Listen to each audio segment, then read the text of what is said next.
Saudações, gente bonita, mestre Leider aqui falando. Em Goiás são 5 horas e 40 minutos da manhã, fazem 14 graus Celsius. Bom, amanhã tá tranquila e fresca, mas o mundo não necessariamente, para variar, né? Bom, em primeiro lugar, porque aqui eu acordei tão cedo. Eu sempre acordo nesse horário, na verdade antes desse horário. Acordo, escovo os dedos, tomo banho, essas coisas. O negócio é que eu dormi bem, simplesmente dormi bem. Então, acordei e resolvi fazer alguma coisa. E no caso é ver se eu consigo comer um pão quentinho, para depois a gente falar do que está acontecendo no Oriente Médio. E tentar falar um pouco também dos acontecimentos mais recentes do leste da Europa. Aliás, vamos começar por isso. Ontem, o número de vítimas estimadas, vítima é uma palavra forte, né? Que você escolhe vestir um uniforme de soldado, você é um alvo, né? Então, mais de 2.200 pessoas foram decididas pelos russos ontem. A coisa lá tá ficando complicada. O número médio de baixas estava em 1.400, subiu para 2.200. É aquilo que nós dizíamos. A frente ucraniana está muito próximo do colapso. Não tem como eles resistirem nesse ritmo por muito mais tempo. Mas não tem mesmo. Só espera eu comer um pãozinho e já volto. Gente, nós podemos começar resumindo a live de ontem. Primeiro, o que está acontecendo? Não foi uma mera provocação. A gente tem que dimensionar isso a partir das regras do islamismo. Um bom muçulmano, e os iranianos são ótimos muçulmanos, jamais, sob nenhuma circunstância, você ataca quem você convidou. O convidado é sagrado, o hóspede é sagrado. Lembre-se que o islamismo surgiu nas areias do deserto, onde a solidariedade e regras sociais muito específicas eram fundamentais para garantir a sobrevivência das pessoas. E o Irã leva isso muito a sério. Então não existe a menor, mais microscópica, a mais miserável chance de ter sido alguém ligado ao governo iraniano o responsável por desviver Ismail Haniyeh. Embora os próprios iranianos tenham dito que o ataque saiu de dentro do território do país. Bom, isso aí nos levanta uma série de questões.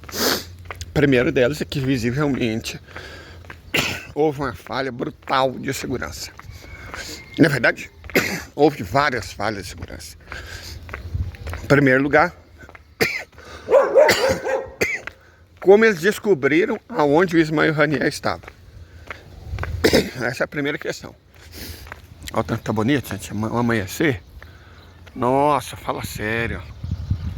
Olha que coisa bonita, gente, de verdade. Muito bonito. Bonito de verdade. Certo? Mas vamos lá.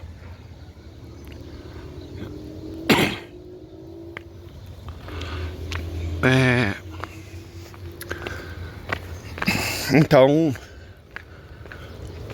não foram pessoas conectadas ao governo iraniano. Eu falo isso porque a relação entre o governo iraniano e o Hamas não é boa, nunca foi. Nunca foi. O Hamas é um governo, né, é um grupo de direita, conservadora, sunita e wahhabita. Para vocês terem margem para comparação, o Hezbollah, que é conectado ao Irã, é um grupo revolucionário, que é exatamente o contrário de um grupo conservador e reacionário. É um grupo xiita, certo? Então, assim, não tem nada a ver uma coisa com a outra. Hamas e o Hezbollah nunca foram amigos. Bem pelo contrário. Eram praticamente inimigos juramentados. Mas o Estado de Israel fez as coisas mudarem. E fez antigos inimigos apertarem as mãos.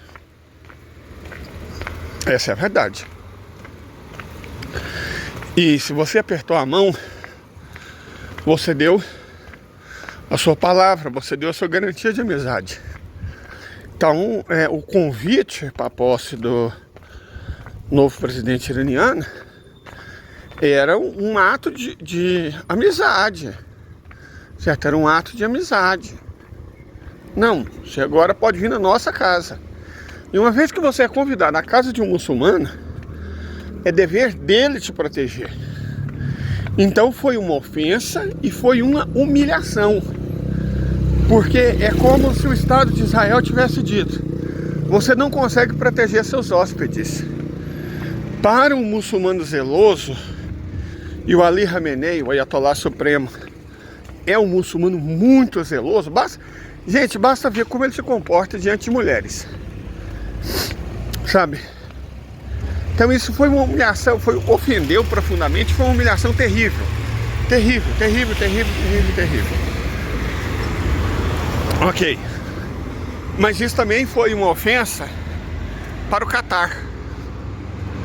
Por que para o Catar? Porque Ismail Haniyeh era protegido pelo Catar desde sempre. Correto? Não é só a Arábia Saudita que é governada por wahhabitas, o Catar também é. Então, o Catar estava hospedando o Ismail Haniyeh, protegendo, pagando desde muito tempo. Então os Estados Unidos ofenderam, e o Estado de Israel também, profundamente o Catar, não só o Irã. Correto? Então, foi um ato ofensivo, foi um ato de humilhação e foi, portanto, um ato de guerra. Por isso, o Irã levantou a bandeira vermelha. As cores têm significado diferente. A bandeira preta é a da vingança.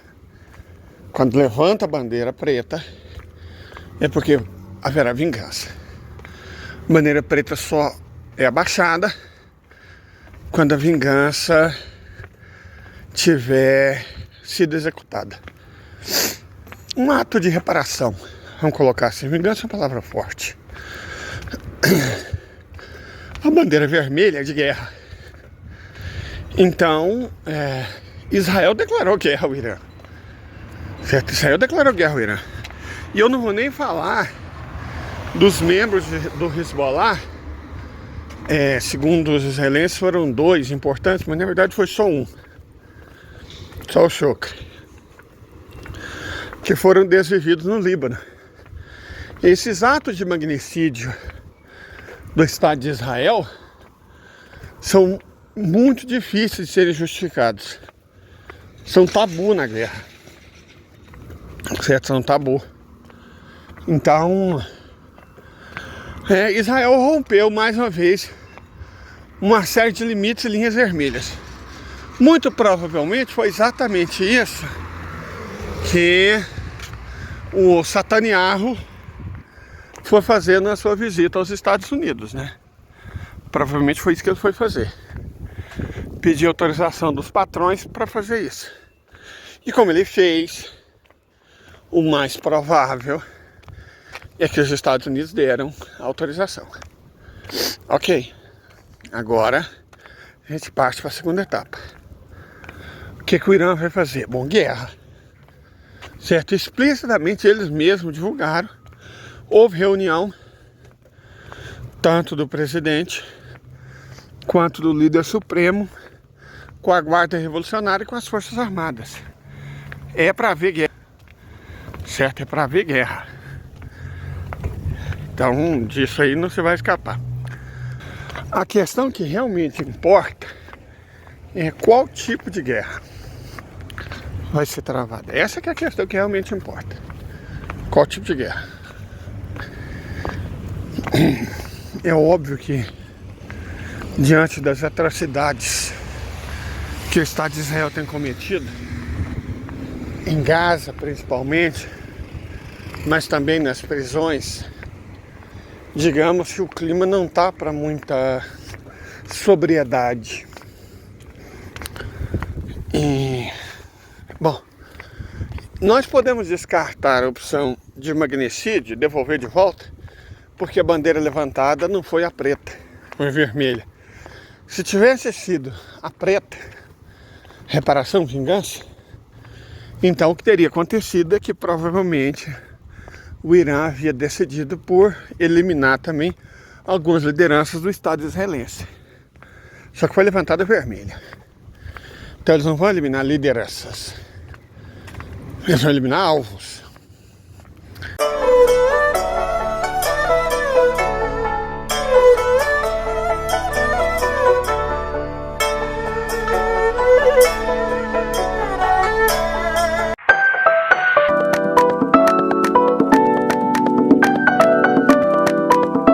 Aí entra a questão, qual tipo de alvo? Qual tipo de alvo? Ah, a famosa bandeira da Turquia.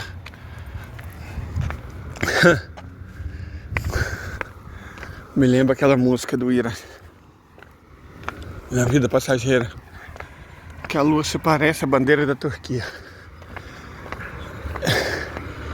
Eu não vou...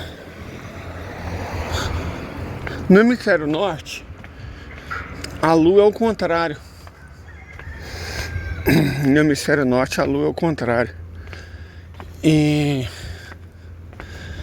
a posição é que no caso é minguante, né? Salvo engano. É diferente.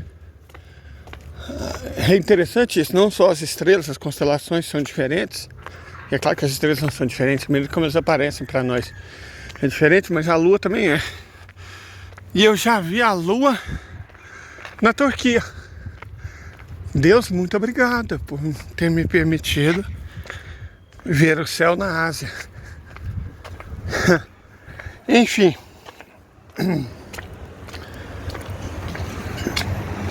Guerra foi declarada. Então guerra haverá. A moleza de Israel atacar, atacar, atacar, atacar, atacar, atacar, atacar e obter como resposta nota de repúdio. Acabou, né? Agora a resposta será mais que nota de repúdio e ameaças. Mas qual tipo de ataque? Ontem na live eu comentei, gente, do ponto de vista tático, o que seria mais eficiente. Como eu disse, é óbvio que diante de tudo aquilo que o Estado sionista fez, as pessoas esperam e até torcem por uma reação correspondente ao número de óbitos que houve, né? As pessoas esperam por isso. Ok. Mas não é o mais adequado. Não é mesmo o mais adequado. Deixa eu explicar por quê. O Estado ilegítimo já perdeu pelo menos 1 milhão de habitantes que simplesmente fugiram. É aquilo que nós lemos ontem no Moon of Alabama, que os liberais, ou qualquer um que não fosse ultra radical, simplesmente sairia do país. E faz todo sentido, aquela não é a terra deles. Aquilo não é a terra deles. Aquilo é a terra dos palestinos, eles são europeus orientais. Esse negócio de retorno, que retorno? Eles estão invadindo e roubando terras que não eram deles, então não tem retorno. Retorno é quando você volta para um lugar onde você já esteve. O lugar que aquelas pessoas já estiveram foi na Europa Oriental, não no sudoeste da Ásia. Então não tem nada de retorno não, certo? Eles estão invadindo mesmo. É outro nome para invasão. Então é natural que essas pessoas que são meras invasoras, quando a chapa esquenta, elas resolvam partir, certo? Elas resolvam partir. Então, mais de 1 milhão, com certeza, já deixaram o país. E nós explicamos as consequências disso. Perder 1 milhão de habitantes para um país que tem 7,5 é dramático. É perder 15% da população. Seria como se 30 milhões tivessem saído do Brasil.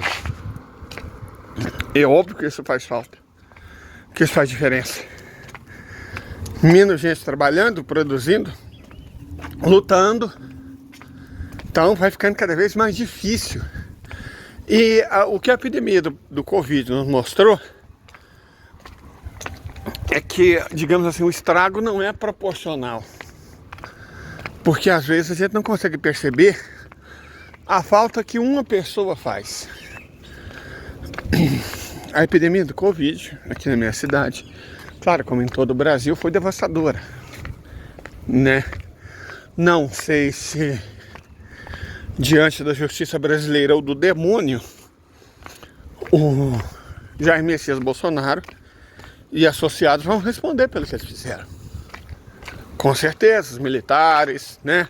Os pastores evangélicos, os médicos, então, deputados, ou diante da justiça ou diante do demônio, eles vão responder. Mas a questão não é essa, a questão é que havia algumas pessoas na cidade que ninguém se lembrava que existia, até a cidade perdê-las. E aí as coisas meio que entraram em colapso.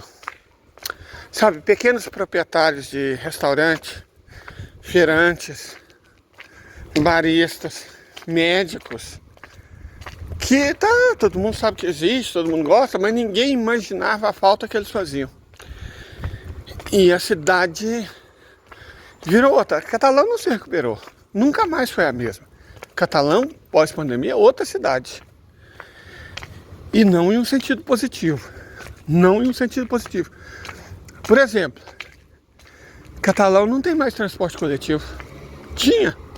É claro que isso é culpa do atual prefeito, que se chama Adib Elias Júnior, do MDB.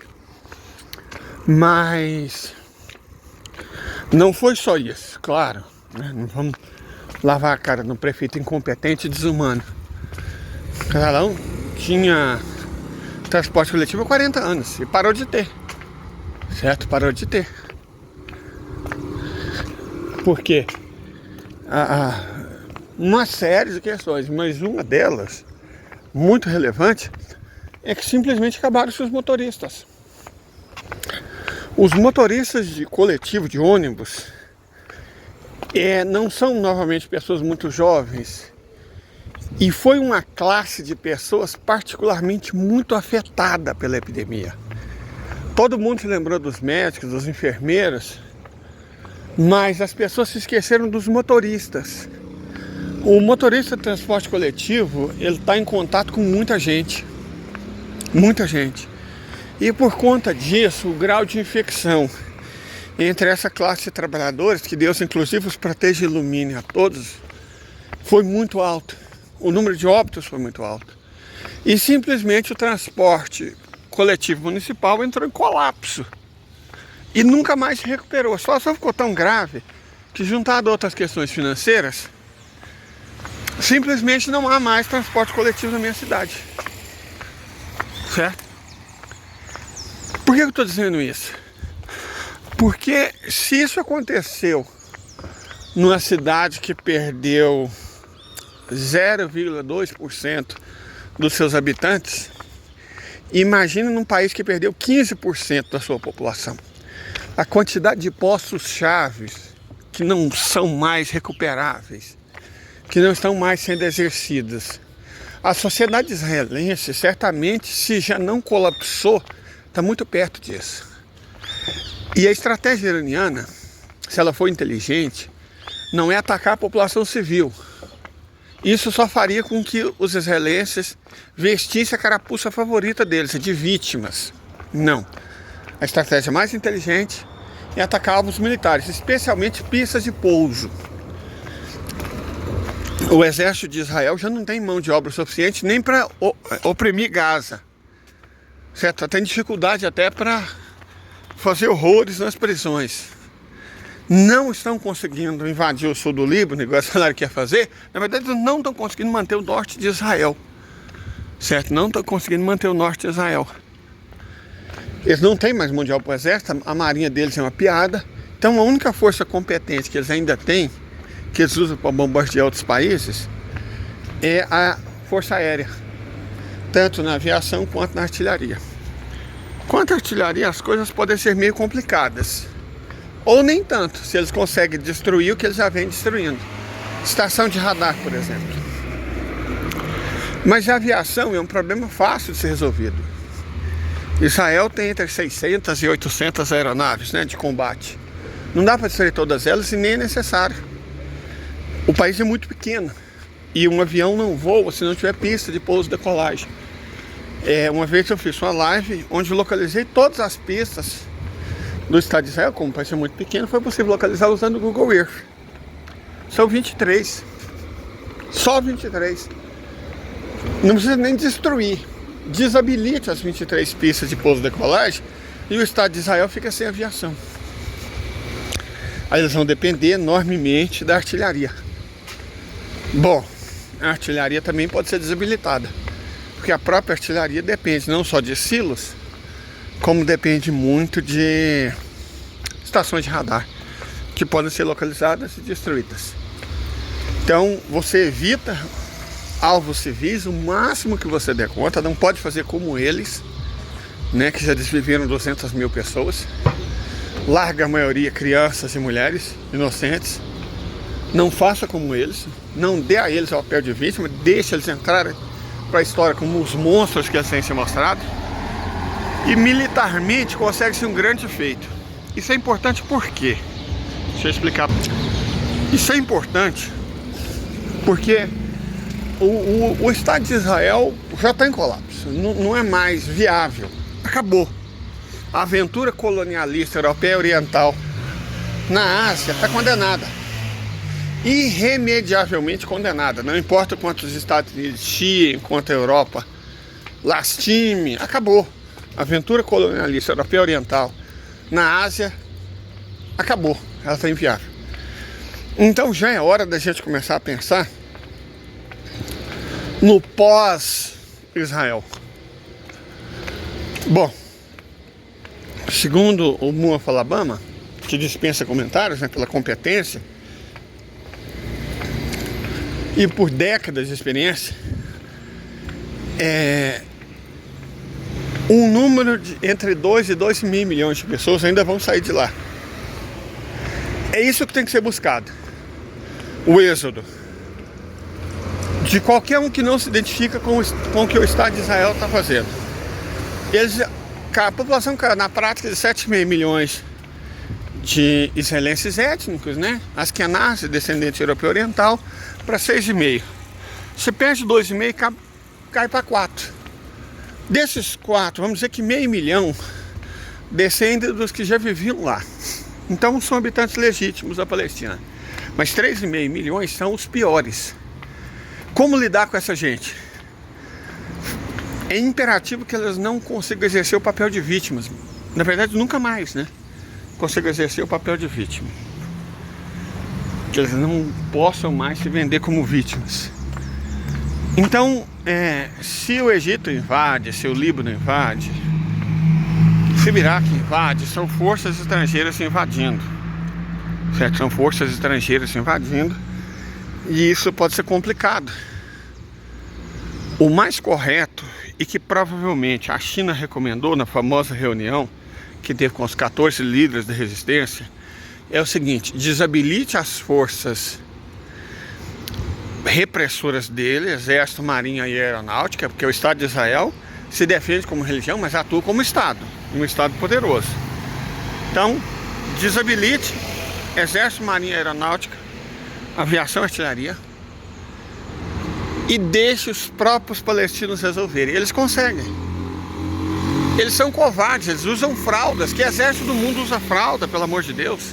Eles usam fralda, é o tipo de força mais poderoso que usa fralda. Como assim é poderoso e usa fralda? Poderoso é os Houthis. Pastor de cabra que enfrenta porta-avião. Isso é poderoso, isso é corajoso. Agora, um homem barbado que usa fralda para não se mijar e não se borrar? Não, isso não é coragem, isso é covarde. Eles não têm coragem, não. Nem competência. Ai, o exército mais poderoso. Gente, o serviço deles é só de repressão. Eles só sabem reprimir. Eles não lutam, não, eles só reprimem. Faz o que eles fizeram em Elistã, certo? A violação coletiva de prisioneiros. É isso que eles são capazes de fazer. Não são capazes de agir como homem. São covardes.